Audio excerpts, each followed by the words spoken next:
doucement rigoler. Alors on me dit pourquoi tu l'as pas appelé, Mais non, pourquoi je vais l'appeler? Pour être ministre, déjà quand je le sollicite officiellement, il À l'aube répond. de ses 68 ans, Isabelle Morini-Bosc, cette figure emblématique du journalisme français, connue pour son esprit incisif et sa plume acérée, choisit enfin de briser le voile épais du silence qui entourait sa vie privée. Toute sa carrière avait été une maîtrise parfaite du contrôle, un balai minutieux entre vérité et pudeur, entre éclat médiatique et ombre personnelle.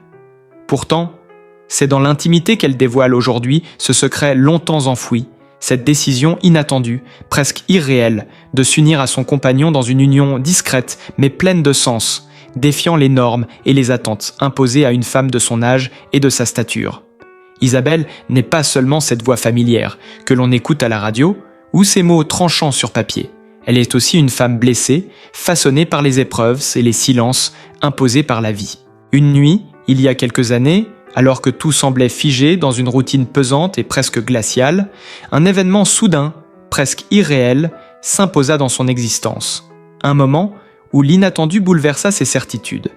Un appel, une lettre, un geste anodin peut-être, mais qui ouvrit une fissure dans la carapace qu'elle s'était bâtie. Ce détail, presque insignifiant aux yeux du monde, prit pour elle une signification bouleversante, révélant la profondeur d'un lien qu'elle avait longtemps refusé d'admettre, entre deux âmes fatiguées par la solitude et la peur du jugement. Ce choix de se marier à 68 ans n'est pas qu'un simple acte administratif, c'est une déclaration vibrante, un cri silencieux contre le temps qui passe et contre les conventions. Une renaissance qui promet de dévoiler bien plus qu'un simple bout d'histoire d'amour, mais les traces indélébiles d'une vie complexe, pleine de combats et de résilience. Le rideau vient de se lever sur une scène intime où chaque détail compte, où chaque émotion se fait ressentir avec une intensité décuplée. Et c'est ce frisson d'authenticité qui captivera ceux qui s'aventureront à découvrir ce chapitre inédit d'Isabelle Morini-Bosc. Isabelle Morini-Bosc, que le grand public connaît sous les traits d'une journaliste intrépide, à la voix claire et assurée, loin de l'image sage et contrôlée qu'elle projette à l'écran, cache une tempête intérieure qui, jusqu'à récemment, semblait invincible, impénétrable. Ce que peu savaient, ce que personne n'aurait imaginé, c'est cette lutte silencieuse, presque désespérée, qui s'est jouée dans l'ombre de sa vie. La femme que l'on voyait s'exprimer avec force et conviction à la radio, cette voix qui ne tremblait jamais face aux scandales ou aux controverses, portait en elle des blessures invisibles, des secrets enfouis depuis des décennies. Son mariage tardif, à 68 ans, n'est pas un simple caprice de la vieillesse ou une lubie inattendue. C'est l'aboutissement d'un combat long et douloureux contre la solitude, les jugements et surtout contre elle-même. Au fil des années, son existence s'était muée en un théâtre où chaque sourire était une façade, chaque mot un bouclier contre ce vide qu'elle refusait d'affronter. Elle avait appris à se dissocier, à cloisonner ses émotions, à ne jamais laisser paraître la moindre fissure. Pourtant, à l'intérieur, les démons de l'abandon, de la perte, du rejet, dansaient une sarabande infernale. Une blessure originelle, vieille comme son enfance, avait planté en elle une graine d'angoisse profonde, une peur viscérale d'aimer et d'être aimée sans condition. Des années de relations ratées, d'amour avorté, de silence partagé avec des compagnons qui n'avaient jamais su percer sa carapace, avaient peut-être creusé ce fossé entre ce qu'elle montrait et ce qu'elle ressentait. Et c'est ce vide-là, ce manque d'intimité réelle, qui a fini par la pousser à une décision aussi bouleversante qu'inattendue. Franchir le pas du mariage, à un âge où la plupart rêvent plutôt de tranquillité et de retrait. Ce mariage, révélé avec une honnêteté brutale, n'est pas qu'un acte symbolique, c'est une renaissance, une revanche contre le temps et les blessures anciennes. Mais derrière cette annonce, derrière cette nouvelle vie dévoilée, se cache une vérité plus complexe, plus douloureuse encore. Des moments de doute insoutenables, des nuits blanches hantées par des souvenirs qu'elle croyait oubliés, des éclats de colère refoulés qui parfois la submergeaient. Un fragment oublié de son passé revient hanter ses jours. Un amour jeune, intense, mais brisé par des choix imposés. Une trahison sourde qui avait brisé ses rêves. Ce passage obscur de sa vie qu'elle n'a jamais voulu évoquer publiquement se manifeste aujourd'hui dans ce mariage tardif comme une tentative de réparer l'irréparable, de construire sur les ruines d'un cœur abîmé. La force de cette femme se mesure dans cette capacité à se relever, à déjouer les pronostics, mais aussi dans ces moments de fragilité extrême où les larmes, longtemps contenues, éclatent en silence, loin des regards. Chaque geste, chaque regard échangé avec son époux est une promesse murmurée, un engagement à ne plus jamais renier ce qu'elle est, à ne plus jamais fuir ses émotions.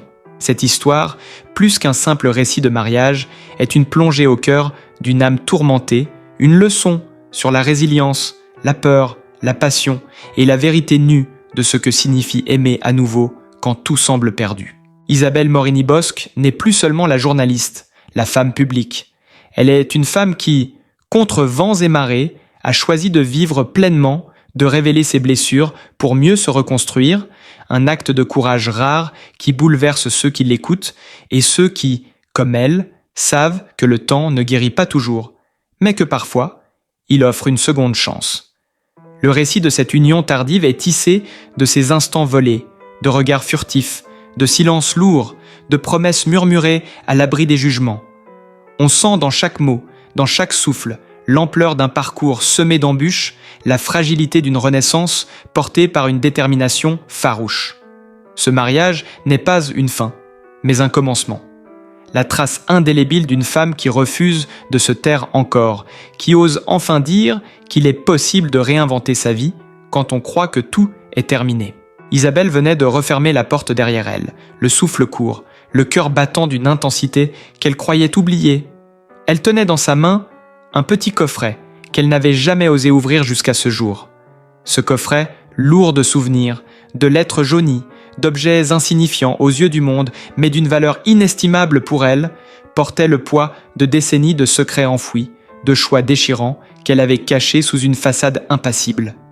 Là, dans le silence de son appartement, les murs semblaient se resserrer autour d'elle, tandis que ses doigts tremblaient, hésitant à briser le sceau d'une mémoire qu'elle redoutait, mais qu'elle devait affronter.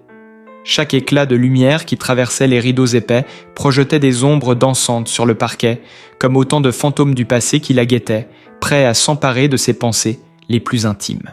Elle sentit soudain une vague de panique, ce même vertige qui l'avait saisie lors des jours les plus sombres, quand les doutes et la solitude s'étaient emparés d'elle jusqu'à presque la dévorer. Cette femme qui, en public, se tenait droite, ferme, inébranlable, était en réalité déchirée par des tempêtes invisibles, tiraillée entre la volonté farouche de se reconstruire et les cicatrices profondes qu'elle portait en silence. Le mariage, à 68 ans, loin d'être une simple célébration d'amour, représentait pour elle une victoire contre ses fantômes, une tentative désespérée de s'approprier enfin une forme de paix, mais aussi un risque immense, car derrière cette union se cachait un secret que personne ne soupçonnait, un pacte fragile, scellé dans la douleur et la peur. Ce qu'elle ne pouvait confier ni aux journalistes ni à ses proches, c'était la nature trouble et complexe de ce lien, une histoire d'ombres et de lumières, de trahisons, de mensonges tissés dans le fil du temps, qui l'avaient longtemps poussée à se fermer au monde, à ériger des murs d'indifférence. À travers les années, elle avait appris à dissimuler cette part d'elle-même qui tremblait encore à l'évocation de certains souvenirs, ce visage qu'elle ne montrait jamais, celui d'une femme vulnérable, marquée par des choix douloureux, des pertes déchirantes. Elle se remémorait ces instants suspendus où la colère grondait en elle, une rage sourde contre un destin qui semblait vouloir la priver du bonheur le plus simple. La nuit où tout avait basculé, où elle avait reçu ce coup de fil inattendu qui avait ravivé une vieille blessure, ce même appel qui l'avait mise face à ses contradictions les plus profondes, son refus et son désir mêlés, sa peur et son espoir entrelacés dans un tourbillon sans fin. En cet instant précis, elle avait compris que le mariage, loin d'être une fin, serait le début d'une lutte intérieure encore plus intense, un combat pour apprivoiser ses propres démons, pour faire la paix avec un passé qui la hantait. Elle sentait encore l'angoisse sourde, le poids écrasant de toutes ces années de solitude, les silences pesants des nuits où elle pleurait sans bruit, cachée derrière un masque de normalité. Pourtant, malgré cette tempête, une flamme tenace brûlait au fond d'elle, celle d'une femme prête à tout risquer pour ne plus jamais se perdre, pour revendiquer son droit au bonheur, même tardif, même imparfait. Chaque geste, Chaque regard échangé avec son époux était chargé d'une intensité nouvelle, comme si chaque instant devenait un défi, une promesse murmurée dans le secret de leur intimité. Ce mariage était à la fois une libération et une prison, un refuge fragile contre la peur de l'abandon, mais aussi un miroir où se reflétèrent ses blessures les plus secrètes. Isabelle vivait désormais avec cette dualité insupportable, oscillant entre la joie profonde d'avoir trouvé un amour inattendu et la peur viscérale de voir tout s'effondrer à nouveau, emportant avec lui les derniers fragments de son équilibre. Ce poids, personne ne le devinait, personne ne pouvait mesurer la profondeur de ce combat invisible qui se jouait derrière son sourire public. Dans le silence de ces nuits, elle revisitait encore et encore les choix qui l'avaient amenée là, ses décisions prises dans l'urgence, ses renoncements silencieux qui avaient sculpté sa vie. Elle portait en elle cette blessure originelle, ce traumatisme d'une jeunesse marquée par un abandon brutal, une déchirure familiale qui avait nourri sa méfiance envers le bonheur et l'avait condamnée à une solitude obstinée. Cette douleur enfouie expliquait tout, le mur qu'elle avait érigé autour d'elle, sa difficulté à s'ouvrir aux autres, son obsession du contrôle. Pourtant, le mariage à 68 ans incarnait ce paradoxe, l'abandon du contrôle dans un acte de foi total, une déclaration d'amour aussi audacieuse qu'inattendue. Elle se surprenait elle-même à rêver, à espérer, à croire en la possibilité d'un avenir où la peur ne dicterait plus ses choix. Mais la route était encore longue, semée d'embûches, car derrière cette façade renaissante se cachaient encore des zones d'ombre, des non-dits lourds, des rancunes tenaces. Le regard d'Isabelle s'assombrit lorsqu'elle pensa à ceux qui, autour d'elle, ne comprenaient pas ce mariage tardif, qui voyaient en lui une folie passagère, une simple lubie. Ses jugements la blessaient plus qu'elle ne voulait l'admettre, réveillant cette colère sourde qu'elle avait toujours contenue. Pourtant, elle refusait de céder à la peur, à l'isolement, elle s'accrochait à cette étincelle d'espoir, à ce lien fragile mais réel qui l'avait sauvée. Dans le secret de leur intimité, elle et son époux partagèrent des silences lourds de sens, des promesses muettes, des souvenirs communs tissés dans la discrétion. Leur histoire, bien loin des projecteurs, était un patchwork complexe de moments volés, d'instants précieux où la douleur se mêlait à la joie, où la peur de la perte donnait à chaque geste une intensité nouvelle. Isabelle se battait chaque jour pour ne pas replonger dans les abîmes de la solitude, pour apprivoiser ces fantômes du passé qui menaçaient de tout emporter. Ce combat intérieur, invisible pour le monde extérieur, était le vrai témoignage de sa force, de sa résilience. Elle savait que ce mariage, au-delà des apparences, était aussi une course contre le temps, une course pour s'offrir enfin la paix, la tendresse, la liberté d'aimer, sans chaîne. Chaque matin, en regardant son reflet dans le miroir, elle mesurait le chemin parcouru, entre la femme publique forte et la femme fragile qui tremblait encore à l'idée de s'abandonner. Mais elle avançait, pas à pas, avec cette volonté farouche de ne plus jamais renoncer à elle-même, de s'imposer dans sa vérité, même si elle devait affronter les jugements, les silences, les blessures.